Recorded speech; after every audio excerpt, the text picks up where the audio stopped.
Dr. Sella here, and many years ago on my website, tripleoptionfootball.com, I wrote an article called What's in a Scoop Block? And that was back when you could be able to go to the ground on a first level block. Now you can't do that. So about 7 years ago, I stopped teaching that, but the premise is still the same. What's in a scoop block? In 2021, what's in a scoop block is that the lineman that's scooping sprints his belly button through the hip of the adjacent offensive lineman. Let me show you. You're running triple to the right.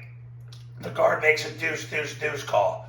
The guard and the tackle double the three technique, but the center's got an A-gap defender.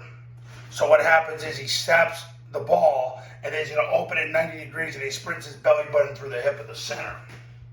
So he does that to cancel the gap. It's not about him attacking the A-gap defender. It's about him canceling the gap so that player can't run through.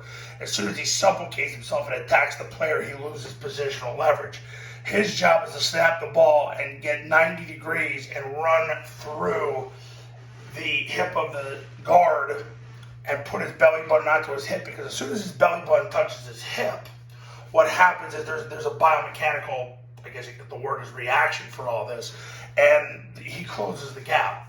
But he also stays at 90 degrees while doing so. The backside guard will do the same thing to the center. The key is that he sprints his belly button through the hip of the adjacent offensive lineman, slam that belly button into the hip so the gap closes. Backside tackle does the same thing to the backside guard. But what's in a scoop block is that you sprint your belly button through the hip of the adjacent offensive lineman. You open it 90 degrees and you sprint through the hip. The belly button's got to literally go through the hip of the adjacent offensive lineman.